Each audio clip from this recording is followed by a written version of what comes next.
Happy Wednesday, mga kabulgar! At ayan po, Wednesday na, third day na po ng ating shikahan ngayong linggo. And it's Ash Wednesday. So sa mga kapatid po nating Katoliko, ayan, nakapagsimba na po ba kayo at nakapagpapahid na ng abo sa inyong mga noo? Ayan, huwag po kayong mag-alala, hanggang gabi naman po yan. So mga hindi pa umabot, pwede pa pong magpapahid. Yung iba naman po na ibang religion, relax lang po kayo at nire-respeto po natin yan, di ba? Baka magkasumbatan tayo dito pagdating kay Lord. Charot lang po. Anyway, ayan, nakapag-move on na rin po ba kayo dahil ngayong Ash Wednesday, isang mainit na statement ang binitawan ni VP Sara Duterte at eto nga, nagdeklara na siya ng kanyang pagtakbo sa pagkapangulo sa 2028. O di ba 2026 pa lang, napakaaga naman yata ng pagdedeklara ni VP Sara. Ang dami pang pwedeng mangyari, kaya I'm sure ngayon kinakabahan na rin ang mga nasa kabilang side, mga taga maka-BBM, kung sino ba ang tatakbong VP naman, di ba, ni VP Sara Duterte. Dahil lumabas nga yan ng una si Senator Robin Padilla, ang inaay para makatandem niya. At pero, ayan, may mga kumu-question na agad ngayon sa deklarasyon ni VP Sara. Matutuloy naman daw kaya yung kanyang pagtakbo dahil paano na nga naman yung impeachment sa kanya.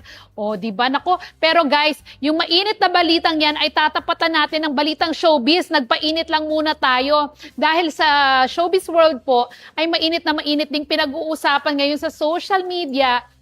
At grabe, 3 days na guys na pinag-uusapan to mula Monday. Actually, since last week pa nga, di ba, naging topic na po ang issue ni Alvin Aragon, IZ Trasona at itong anak ni sex bomb IC na si Sofia Trazona, na finally, eto na nga, nagpa-interview na sa ating kapatid na si OG Diaz sa kanyang YouTube channel na OG Inspires o OG Inspires, ayan.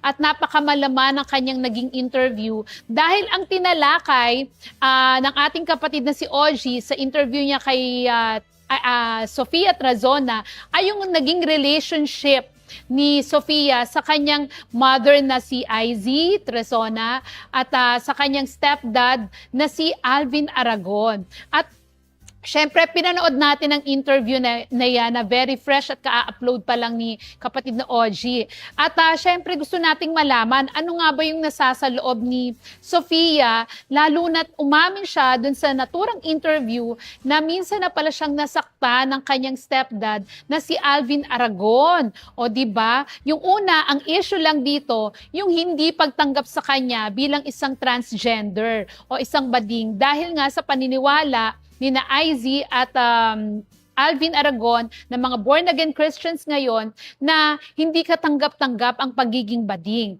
At nilinaw naman po yan actually ni Sofia sa kanyang interview. Sinabi niya, when it comes to her relationship with her mom, ay tanggap siya nito. And in fact, magkausap sila before nitong mga naging issue in the past few days, nagkausap sila ni IZ at sinabi nga po niya na mahal niya ang kanyang ina dahil tanggap naman nito kung ano siya. Pero hindi lang sila nagkakaroon ng pagkakataon na makapag-usap for 3 years na dahil nga po dito sa paniniwala ni na IZ at Alvin na hindi po katanggap-tanggap sa mata ng Diyos ang pagiging bading. At dito nga, nasaktan si Sofia, inamin niya po yan, nasaktan si Sofia doon sa naging statement ni Alvin Aragon sa isang interview kung saan sinabi niyang, you'll go to hell if you choose homosexuality, di ba? So parang ang dating nga naman, kino-condemn ang mga nasa LGBT community at hindi lang si Sofia ang na-hurt dito. Talaga namang lahat ng nasa LGBT community affected, di ba? Sino ba namang matutuwa doon sa statement ni Alvin na parang husgahan mo ang isang tao na mapupunta ka sa impyerno dahil nga lang sa iyong choices. At sabi nga po ni Sofia, nakaka-degrade, yun yung ginamit niyang word, nakaka-degrade para sa kanilang mga nasa LGBT community na i-accuse ng ganito na porke isa kang bading ay didiretso ka sa impyerno at wala kang karapatan, di ba, na pumunta sa umakyat sa langit. So, sinabi po ni Sofia, meron naman po kaming personal relationship kay Lord, di ba? At na may patutsada pa nga si Sofia na sabi niya, magpaganda muna bago humarap kay Lord, di ba? Dahil nga po yan dun sa naging statement ni Alvin. And actually, eto nga po, ang napansin ko lang dun sa entire interview, parang inamin niya na nasaktan siya nung minsan ni Alvin Aragon na although nag-sorry naman daw, pero isa nga yun sa mga dahilan siguro kaya umalis siya doon sa bahay nila ni na IZ. Dahil siguro hindi siya comfortable nakasama yung stepdad niya, knowing na hindi nga siya tanggap, di ba? Ang napansin lang namin, doon sa entire interview, once lang niya nabanggit ang pangalan ni Alvin bilang kanyang stepdad at sinabi nga niya, ang tawag niya lang dito nung in-address niya ay Alvin lang. Hindi namin naringgan si Sofia, hindi namin narinig sa bibig niya na tinawag niyang daddy, papa, o tatay, itong si Alvin Aragon. Kaya doon pa lang mararamdaman mo na malayo ang loob ni Sofia sa kanyang daddy, sa kanyang stepdaddy. Kasi maano mo na, maiintindihan mo may pinaghuhugutan yung bata. At imagine at her young age, 'di ba? Humiwalay siya sa kanyang mama, kay IZ dahil mas pinili niya na magsolo kung saan hindi mahihirapan yung loob niya. At sinabi rin niyang tanggap na tanggap siya ng kanyang biological dad. Yun naman ang importante, di ba? Yung may parent ka na susuporta sa'yo, tatanggap sa'yo. Kung hindi man yun maibigay ng kanyang mami. At in fairness, ipinagtanggol niya yung kanyang ina na binabash ngayon dahil bakit daw mas pinili na makasama si Alvin Aragon at yung mga anak nila kesa dito kay Sofia. Pero alam nyo, ang nakakahanga kay Sofia, wala siyang sama ng loob sa kanyang mami. In fact, pinoprotektahan niya pa nga daw sa kanyang mga interview si IZ, kaya sinasabi niya na tanggap naman siya kahit daw naglalay siya na hindi talaga siya tanggap. So, pinrotektahan niya yung image ni IC. Kaya lang ngayon, di ba, dahil na rin sa statement ni na Alvin Aragon, siya na rin ang nag-booking na kung ano talaga yung totoong estado ng pagsasama nila, di ba, na bilang stepdad at stepson. Pero yun nga, hindi niya magawang matanggap. At di ba naman, ang point lang naman dito, kung ipinaglalaban mo yung pagiging makajos mo, dapat marunong ka rin maging makatao. Dahil kahit naman si Lord, ayaw ngang mag-judge. Diba? Sino nga ba naman tayo para manghusga kung si Lord nga hindi nanghuhusga? So yun ang gustong i-point out ng mga bashers ni Alvin Aragon na sana naintindihan niya rin at lalo ngayon na nasa hot seat siya na nakuha niya talaga ang gigil ng buong social media. Kaya talagang durog na durog siya sa mga comments ngayon. At lahat na lang ikinokonek sa kanya, di ba? So sana maging aral din ito kay Alvin Aragon.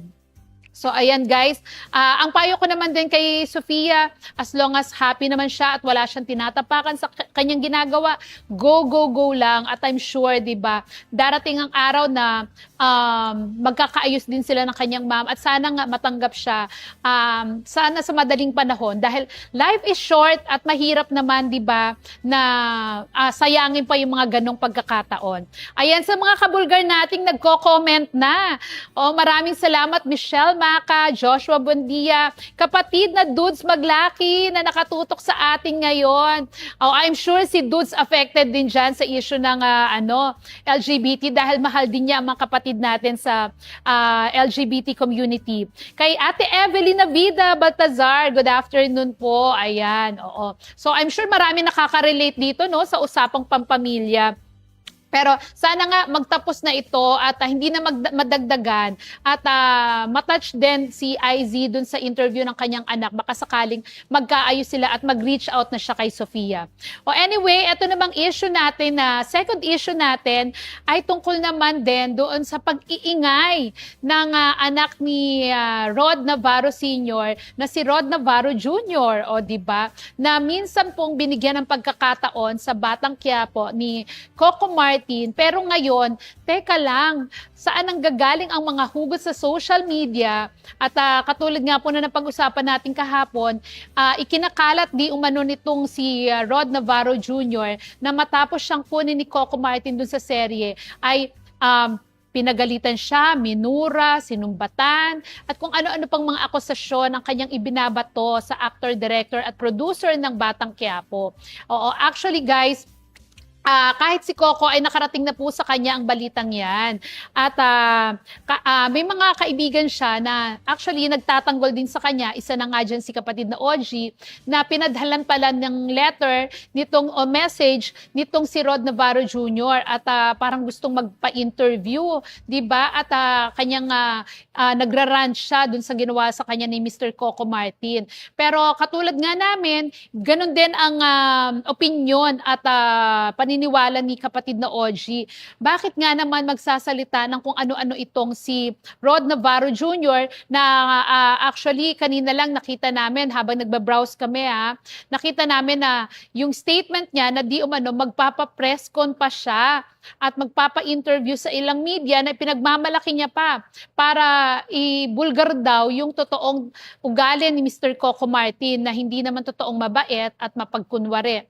Pero sabi ko nga sa inyo guys, ang katotohanan ay lumalabas at hindi naman kailangan manggaling yan kay Coco Martin kahit siya mismo affected na rin dito sa isyong to at nasaktan. Kasi nga naman 'di ba, bakit minsan tumutulong na tayo pero may mga tao pa ring ungrateful at hindi nakikita yung ginagawa natin. And instead, kapag may nagawa tayong masama o mali sa kanila, sa kanilang paningin, parang ang bilis-bilis na husgahan, 'di ba? Pero dahil nga sa kabutihang nagawa ni Coco Martin sa kanyang mga kaibigan sa showbiz, yung mga beat players, yung mga isinama niya sa kanyang serye na Batang Quiapo, binigyan niya ng trabaho, isinasama niya sa mga mall shows kahit na wala na sa Batang Quiapo. Napaka ganda po na sila yung nagbabalik ng pasasalamat at ipinagtatanggol si Coco Martin bilang isang mabuting tao. At sabi nga nila, hindi kami tatagal na nag-i-stay kay Coco Martin, nakasama siya, kung hindi talaga siya mabuting tao. At ayan, makikita mo, hindi sa bibig ni Coco Martin nang galing na ipagtanggol nyo ako. Yung mga mismong kaibigan niya ang naglalabas ng mga proof or testament na naging mabuting tao si Coco Martin, di ba? Sabi ko nga, wala naman pong perpektong tao. At kung may mga siguro, nagagalit minsan si Coco Martin sa set o may napapagalitan siya. Natural lang yun kasi part of trabaho nila, di ba? Gusto niyang maging perfect bawat anggulo, bawat eksena, lahat ng aspeto, di ba? Pero kung may mga katulad nitong si Rod Navarro Jr. na sensitive at ungrateful at imbes mahalagahan yung ibinigay na pagkakataon sa kanya, 'di ba? Mahiya naman magkaroon ng hiya, 'di ba? Ang daming naghahanap po ng trabaho at kapag nabigyan ng trabaho dapat pahalagahan. Kung ako sa iyo, kung gusto mong sumikat at makilala, not at the expense of Coco Martin, 'di ba? Gumawa ka ng sarili mong way, sarili mong paraan para mag-stand out ka at gawin mo ng maayos yung trabaho mo at sana mag-isip ka bago ka manira ng isang taong nakatulong sa iyo ng bongga. O 'di ba? So, yun lang. Ang hashtag natin ngayon, be grateful. Ayan, kung ano man yung naitulong sa iyo. Sana 'yan ang maisip ni Mr. Rod Navarro Jr. Okay, yung atin namang ay, nakakatuwa. Ang dami namang nag-message ngayon at nagko-comment. Sino pa? Si Jasmar Santos. Ayan, thank you for watching. Oo, sa mga mamaya magbabatian portion tayo pero tapusin muna natin itong last topic natin dahil napakabilis ng oras. Oo, yung last topic natin, ayaw pa ring tumigil talaga naman ng tinaguriang pambansang marites na si Christian Albert Gasa dito sa kanyang mga patutsyada kaya Miss Universe Philippines, Miss Michelle Marquez D. O, di ba? Matatandaan nitong Lunes lang, kung di kami nagkakamali, nang magsampa ng kaso si MMD o Michelle D sa tanggapan ng NBI para sampahan nga po ng cyber libel case itong si Christian Albert Gaza dahil sa kanyang mga mapanirang inilalabas laban kay Michelle D, kaugnay nga po nung issue ng nag-ugat doon sa di umano'y pambubugbog nila ni Rian Ramos at ng isa pang beauty queen na si Sam Panlilio dito sa driver ni Rian. 'Di ba? Actually nasa na po 'yan, na-file na ng driver yung case, nakapag-file na siya. Pero ito nga pong si Christian Albert Gaza, napakalakas ng loob kung bumanat at kung makapaglabas ng mga impormasyon ay kung ikaw ay madaling maniwala, syempre papaniwalaan mo talaga. Pero ayun nga, according to MD, syempre, fake news para sa kanya yung mga ikinakalat ni Christian Albert Gaza. At ngayon po, may bago na naman siyang patutsada. At ang kinu-question naman niya, yung pagiging advocate ni Michelle D ng women empowerment. O, di ba? Kasi nga, ever since, ito talaga yung naging advocate ni Michelle D. Women empowerment. So, ngayon, parang kinukasyon niya yung moralidad na ni Michelle D. At kung makikita natin, basahin ko lang yung ibang portion ng post ni Christian Albert Gaza, pero hindi ni iba kasi may mga below the belt na talaga. At kung ako bilang isang babae, sobrang harsh talaga nung kanyang mga pinagsasasabi. At hindi ko masikmura, guys. Hindi ko talaga masikmura. Parang iniisip ko tuloy, may nanay ba itong si Christian Albert Gaza? Meron ba siyang kapatid? Meron siyang anak na babae? Tapos nakakapagsalita siya ng ganito sa isang babae, di ba? Ay sobra. Anyway, ito yung sabi niya. Kapag yung isang tao ay nambubugbog at nang torture ng isang ordinaryong mamamayan, gumagamit ng droga at nakikihalubilo sa mga immoral na gawain ng kagaya ng isang sexual act sa dalawang magkasintahan, yung mga ganyang klaseng tao ay walang karapatan para maging isang women empowerment advocate. Ayan, isang malaking K.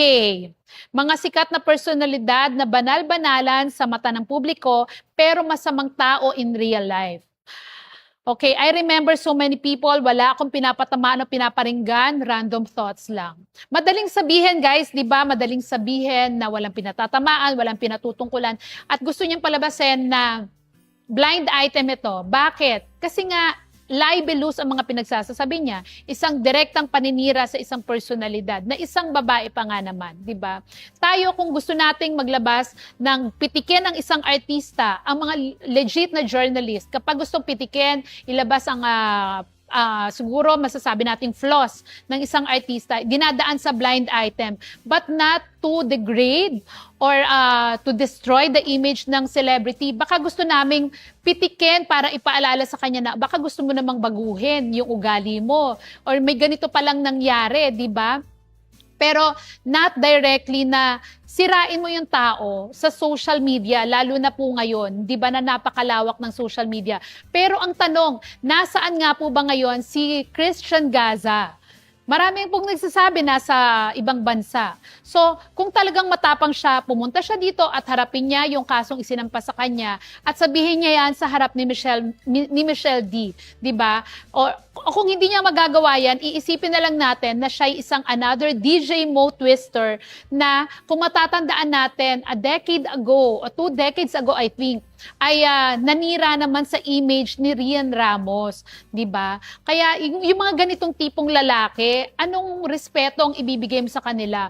At ang nakakaloka lang, ang daming mga netizens, ang parang gino-glorify pa sila, pinupuri sila sa kanilang katapangan sa paglalabas ng ganito.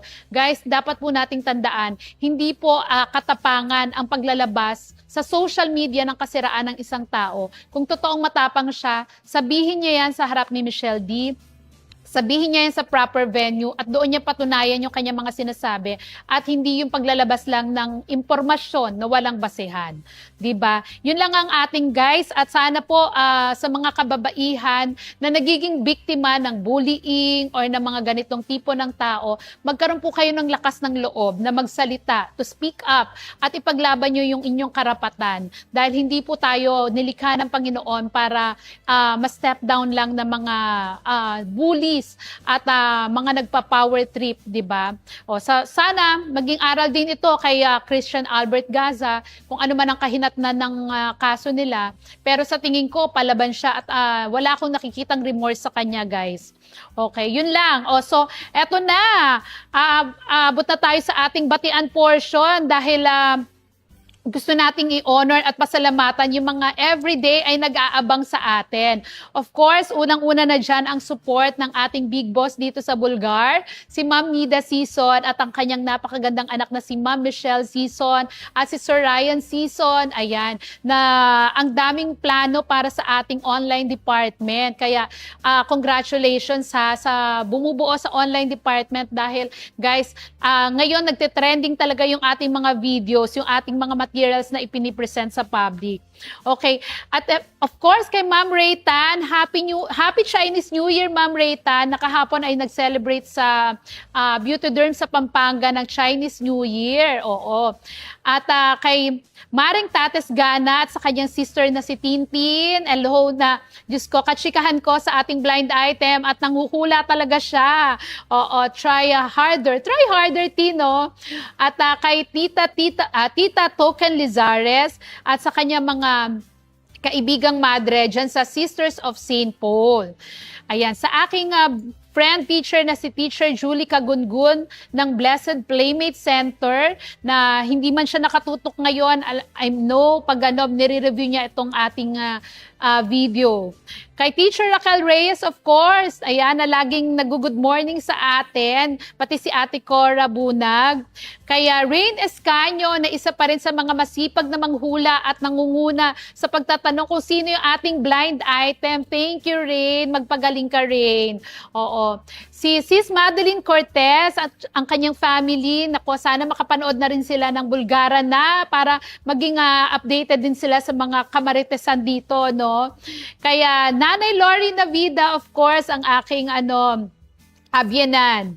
Sa ating mga kapatid sa panulat, si Josh Mercado, Kuya Noni Nicasio, si Maring Mel Balyanera, Maring Lori Junicio, Ate Julie Bonifacio, Ninang Linda Rapadas, Ninang Christopher Min, ayan. Si Jenny Wong, ang katulad ko ay diehard Vilmanian. Hello sa'yo. Sabi niya everyday nanonood siya ng ating show. Maraming salamat, Jenny Wong. At sa ating mga kapatid, mga kasamahan sa Circulation Department, Tita Josie, Ate Georgette, Girl and Mitch, ayan. Si Ria Gonzalez, ang napakagaling magsulat ng ating nobela. O nanonood sa atin. Si Ate Fe Galicia and family, ayan, nasabi niya, Ateng, napansin ko bago yung iyong eyewear. O kahapon yun, ate. Tapos bumalik ako ngayon kasi medyo sumasakit yung likod ng tenga ko.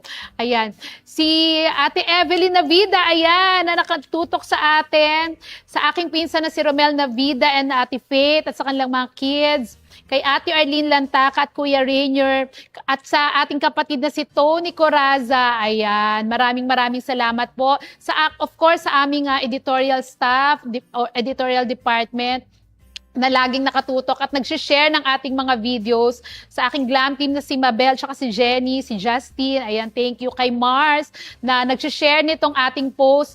Ayan, maraming salamat. Ma'am Nympha and Brian. Oo. So guys, tomorrow ulit, chikahan tayo ha. Same time po, 3 p.m. Dito lang sa Bulgara na. Have a happy Wednesday and ingat po tayo. Bye-bye!